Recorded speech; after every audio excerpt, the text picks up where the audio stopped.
운명적인 크리스마스 이브. 78세의 나이에 제 전 재산은 낡은 지갑 속에 있는 고작 5,500원이었습니다. 인생은 조용하고 힘든 일들의 연속이었지만 저는 일상 속에서 작은 기쁨을 찾았습니다. 하지만 이번 크리스마스 이브에는 가슴 깊은 슬픔에 잠겼습니다. 이미 우리 가문에는 진돗개를 키우는 전통이 있었다. 특히나 같은 이름으로 지으라는 선친의 말씀이 어렴풋이 생각났다. 기업을 운영하던 나의 약 20년 전부터 생활은 나락으로 떨어졌고 어릴 때 입양했던 진돗개를 예니라고 이름 지은 후 15년을 함께 살아온 안락사 예정인 진돗개 예니와 작별하기 위해 동물보호소로 향하는 길이었고 나와는 이별하는 시간이 다가왔다. 함께 해온 유일한 나의 아들 예니와의 이별을 하고 돌아오는 크리스 이브 날 오후였다. 공허한 생각으로 무작정 보호소 밖으로 나왔다. 집으로 돌아오는 길에 길 도로 위에서 힘없이 주저앉아 있는 검정색 강아지를 보았다. 그를 본 순간 불꽃이 튀었습니다. 영리한 호기심으로 가득 찬 그 강아지의 눈이 내 눈과 마주쳤고 그 순간 논리를 초월한 이상한 연결이 형성되었습니다. 나는 확신함으로 그 강아지를 구해야 한다는 것을 알았다. 지갑에 남아있는 돈 5,500원으로 주변의 매점에서 간식을 구해서 강아지 곁으로 다가갔다. 다정하고도 절실하게 강아지에게 먹이를 주었다.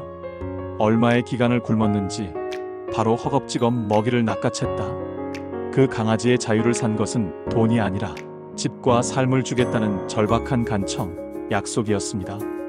그날 헤어진 예니의 이름을 즉석에서 그대로 지어주었다. 이제 젊은 예니가 다시 태어난 것이다. 전날 외로운 최후를 맞이한 운명이었던 예니는 두 번째 삶의 기회를 찾았고 외로운 노인이었던 나는 새로운 삶의 이유를 찾았습니다. 크리스마스의 기적이 이브날 일어난 것입니다. 예니는 금세 활달해지며 사람의 손이 그리웠는지 바삐 움직이며 즐거워했습니다. 저의 그림자이자 동반자이자 유일한 행복의 원천이 되었습니다. 예니는 놀랍도록 똑똑하고 충성스럽고 장난기 많은 영혼이었습니다. 어느 맑은 아침 우리가 시장으로 평소처럼 장사를 나섰을 때 뭔가 달랐습니다. 저는 이 수레를 이용해 소량의 약초와 채소를 팔러 다녔습니다. 집에 홀로 있게 될 예니가 불쌍해서 항상 데리고 다녔습니다.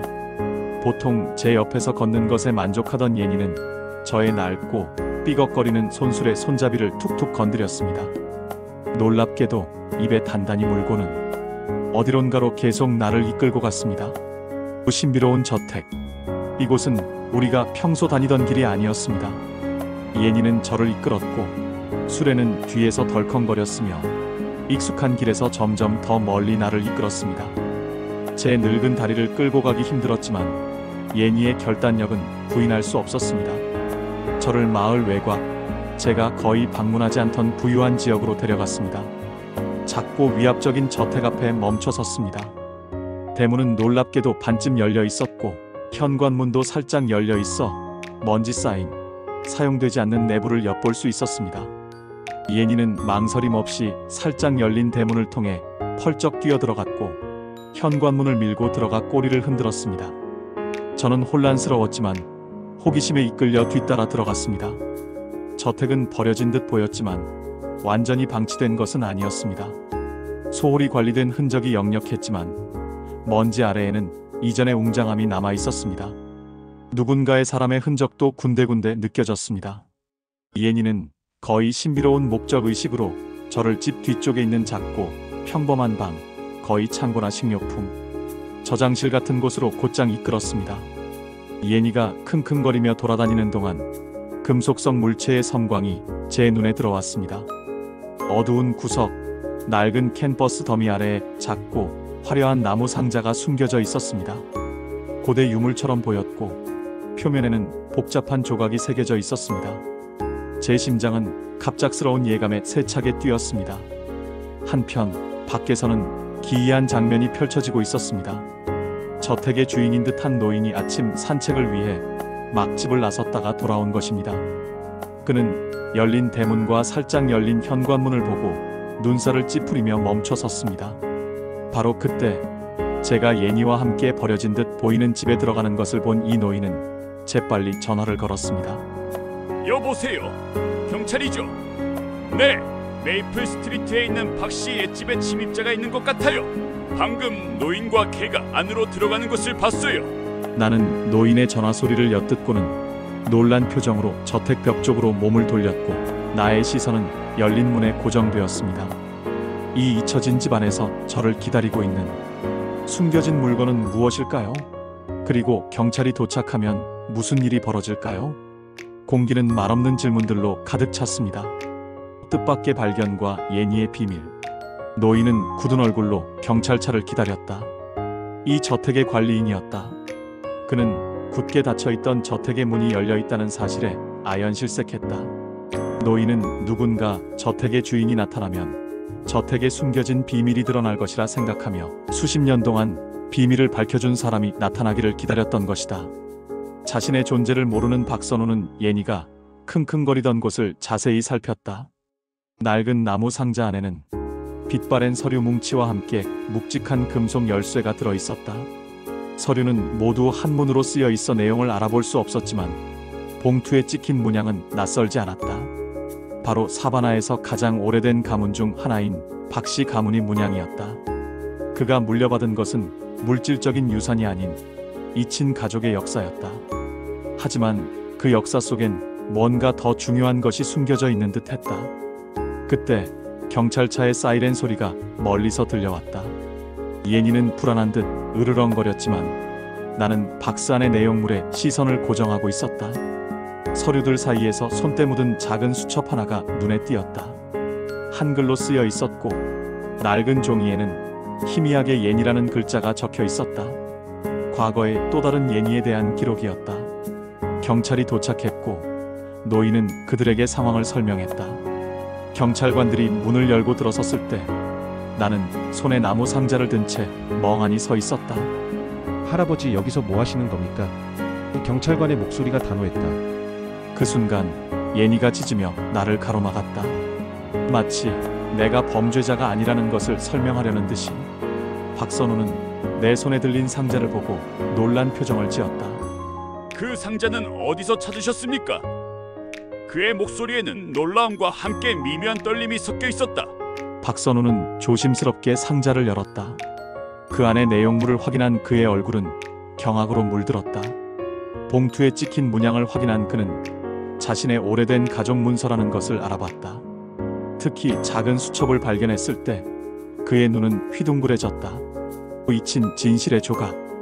박선우는 경찰에게 오해라고 설명하며 나를 돌려보내달라고 요청했다. 그리고 노인은 나에게 조심스럽게 물었다. 할아버지, 혹시 이 수첩에 대해 아시는 것이 있습니까? 예니라는 이름이 적혀 있는데. 나는 고개를 저었다. 아니요. 하지만 이 수첩에 제 강아지 이름과 같은 이름이 적혀 있어서 그냥 끌렸을 뿐이에요. 박선우는 경찰에게 친절하게 대답하며 수첩과 다른 서류들을 찬찬히 살펴보았다. 수첩 안에는 박선우의 증조 할머니가 쓰신 것으로 보이는 일기가 한글로 적혀 있었다. 놀랍게도 그 일기 속 예니는 바로 증조 할머니가 키우던 진돗개의 이름이었다. 일기는 일본 강점기 시절 박씨 가문이 독립운동 자금을 비밀리에 모으는 과정과 그 자금을 안전하게 숨기기 위해 예니라는 진돗개가 중요한 역할을 했다는 내용을 담고 있었다. 금속 열쇠는 저택 어딘가에 숨겨진 비밀 금고의 열쇠였다. 증조 할머니는 일기 말미에 이렇게 적어놓았다. 이 모든 기록과 유산은 후손들이 결코 잊지 말아야 할 우리의 역사이다. 그리고 언젠가 이 집의 문을 열고 진실을 찾을 예니가 나타날 것이다. 예니는 우리 가문의 진정한 유산을 이 세상에 드러낼 빛이 될 것이다. 박선우는 충격에 말을 잇지 못했다. 그의 가문이 단순한 부유한 가문이 아니라 조국을 위해 헌신한 독립운동가 가문이었다는 사실을 처음 알게 된 것이다. 그의 할아버지는 조부모의 이 같은 과거를 숨긴 채 살아왔고 그 비밀은 낡은 저택과 예니라는 이름의 진돗개에 의해 봉인되어 있었다. 노인과 경찰은 박선우의 설명을 들으며 경이로움에 휩싸였다. 나의 예니가 우연히 나를 이끌고 온 것이 아니었다. 수십 년 전 또 다른 예니가 지켰던 비밀이 지금의 예니를 통해 드러나게 된 것이다. 진정한 유산의 계승. 박선우는 예니가 진정한 유산을 이 세상에 드러낼 빛이라는 증조 할머니의 예언 속 예니라는 사실에 전율했다. 비밀 금고를 찾아냈고 그 안에는 당시 독립운동 자금으로 사용되려 했던 귀중한 유물들과 함께 독립운동가들의 명단 그리고 그들의 헌신에 대한 기록이 가득했다. 이 모든 것을 확인한 박선우는 기자회견을 열고 자신의 가문에 얽힌 비밀과 독립운동 자금을 세상에 공개했다. 오랜 세월 잊혔던 독립운동가들의 이름은 다시금 조명받았고 그들의 희생은 많은 이들에게 감동을 주었다. 박선우는 저택을 기념관으로 개조하고 숨겨진 유물들을 전시하여 조상의 숭고한 뜻을 기렸다. 예니는 그 모든 과정의 증인이 되었다. 5,500원짜리 생명.